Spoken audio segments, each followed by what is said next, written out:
DC মহোদয় প্রায় 1 মাস হলো আমাদের এখানে লক্ষ্মীপুরে জয়েন করেছে।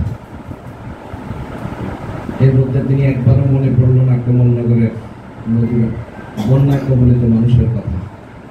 আমরা মনে করেছিলাম জয়েন করার পর ওনার প্রথম কর্মসূচি হবে যে বাস্তব পানির মধ্যে যে মানুষগুলো ছিল চরকাদিরা এবং তরফগঞ্জ স্যার নিজেগুলো দেখবে।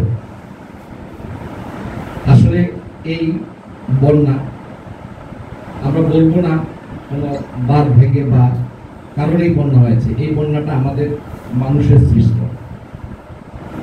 এবং যেমন ভেলিতে বন্যা হয়েছে সর্বোচ্চ 1 সপ্তাহ, এরপরে পানি কমে গেছে, স্বাভাবিক হয়েছে। কিন্তু আমাদের এই বন্যাটা দীর্ঘ 3 মাস। এখানে যারা আজকে আমরা রাজনৈতিক ব্যক্তিবর্গ আছে, দীর্ঘ 2 মাস পর্যন্ত আমরা এবং আমাদের উপজেলা ইউনু মহোদয় 1 বুক পানির মধ্যে 2 মাস পর্যন্ত প্রতিদিন কর্মসূচি চালিয়ে যাচ্ছেন, এখনো যাচ্ছেন। এখনো কিন্তু বন্যার পানি শেষ হয়নি। হয়তো রাস্তার উপর থেকে বলেছে বাড়ির আঙ্গিনায় এখনো পানি রয়েছে।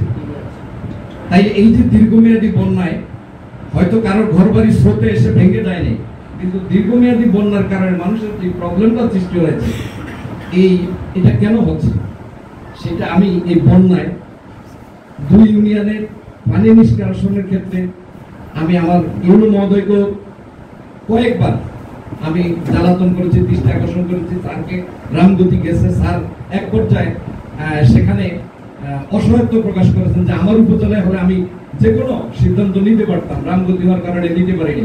পরে আমি চৌধুরী ভাই এবং বিএনপির কাদির ভাই সহ আমরা রামগতির ইউনো মহোদয়ের সাথে দেখা করে ওনাকে নিয়ে পানি উন্নয়ন বোর্ডের চেয়ারম্যানকে এনে আমরা কিছুটা হলো সফল হয়েছি। সেখানে গিয়ে যে যা দেখলাম যে পানি নিষ্কাশনের জন্য যে ব্রিজগুলো রয়েছে, এই ব্রিজগুলোতে প্রথম যে টিউবগুলো সচল না, এই টিউবগুলোর মধ্যে বস্তা দিয়ে দীর্ঘমেয়াদী ভাবে আটকাই রেখে যাতে পানি না হয় দখল করেছে। আরেকটা হচ্ছে দীর্ঘ 16 বছর বা 17 বছর যেই গভর্নমেন্ট ছিল প্রকল্পের নামে বিভিন্ন প্রকল্প নিয়ে প্রজেক্ট নিয়ে দুর্নীতির নামে, যেখানে একটা খালের প্রশস্ত মুখ হচ্ছে 30 ফুট 35 ফুট, সেখানে একটা ব্রিজ করেছে মাত্র 12 ফুট। তাইলে পানিটা কিভাবে যাবে?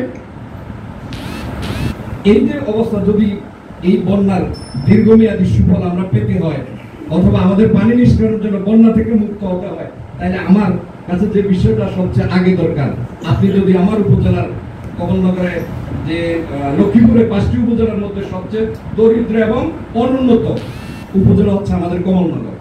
এই কমলনগরে যদি সরকারের যে ব্রিজগুলো করেছে, এই ব্রিজগুলো যদি আপনি একটি টিম গঠন করে সচক্ষে দেখেন, তাহলে সেটা আপনি বেশি না হাজিরাট বাজারে যান, হাজিরাট বাজারের পাশে একটা মন্দিরের পাশে খালটা অন্তত পক্ষে 30 ফুট, কিন্তু সেখানে 10 থেকে 12 ফুটের একটা ব্রিজ করেছে, যার কারণে পানি নিষ্কাশন হচ্ছে না, ময়লা পড়ে ভরে রয়েছে।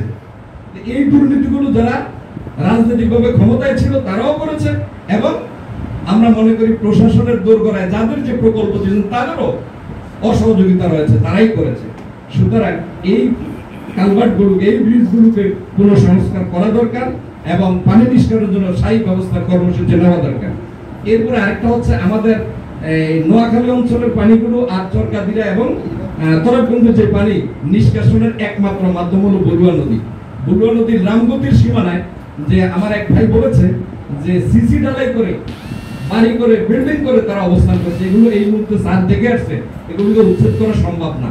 যখন পানি কমে যাবে, সময় সুযোগ হবে, যেহেতু রামগতি আপনার, কমলনগর আপনার, এই উচ্ছেদ যদি করা হয় তাইলে এখানে কখনো যেমন সরকার দিলে আমার আর কখনো এইভাবে দেখিনি পানির সমস্যা হচ্ছে, এবারই হয়েছে।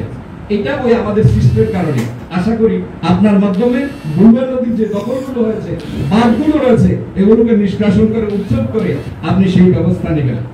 এরপরে হচ্ছে নদী বাঁধের ব্যাপারে কিছু কথা এসেছে। নদী বাঁধে আমি আজকে ইউনু মহোদয়কে বলবো যে আমাদের কমলনগরের মধ্যে কোনো অংশে খুব বেশি ভাঙে নাই, কিন্তু একটা অংশে ভাঙা দেখা দিয়েছে, সেটা হচ্ছে ইসলামগঞ্জ স্পটে। এই স্পটে যিনি ছিলেন উনি টিউব পালান নাই, যার কারণে অনেকগুলো ভেঙে ভিতরে চলে আসছে।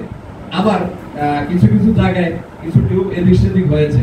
এখন মানুষের মধ্যে সংখ্যা দেখা দিয়েছে, সরকার পরিবর্তন হয়েছে, কিন্তু এটা কাজ হবে কিনা এই জন্য আমি আশা করি যাতে কাজটা চলমান থাকে, যেই কন্ট্রাক্টরের মাধ্যমে যারাই এই প্রজেক্টটা পেয়েছে তারা যাতে তাদের এই কাজগুলো করে, আর যাতে ক্ষতিগ্রস্ত মানুষ না হয় এই বিষয়টা আপনি দেখবেন। সর্বোপরি সর্বশেষ যে কথাটা বলতে চাই, নদী ভাঙ্গন এলাকার কারণে আমাদের স্যার বলেছে 6টি ইউনিয়নই আমাদের নদী ভাঙ্গে, এই ইউনিয়নের প্রতিষ্ঠানগুলো নদী ভেঙে চরকাদিরা গিয়েছে, বিশেষ করে এই অঞ্চলগুলোতে গিয়েছে। এখন একে তো নদী ভাঙ্গা আরো দীর্ঘমেয়াদী পানির কারণে প্রতিষ্ঠানের ভৌতগত অবস্থানগুলো, অবকাঠামোগুলো একেবারেই জীর্ণশীর্ণ হয়েছে, ক্লাস করার মতো পরিবেশ নেই। একে তো অনুন্নত এলাকা, আবারও নদী ভেঙে শিফট হয়ে একটা প্রতিষ্ঠান সেখানে যাই, কোনো পরিবেশ না থাকার কারণে আমি আশা করি যে একটি সুন্দর শিক্ষা প্রতিষ্ঠানে পরিবেশ দেওয়ার জন্য আপনার শিক্ষা প্রতিষ্ঠানের প্রতি একটি সুনজর থাকবে। এই কথাগুলো বলেই আপনার দীর্ঘায়ু সুস্বাস্থ্য কামনা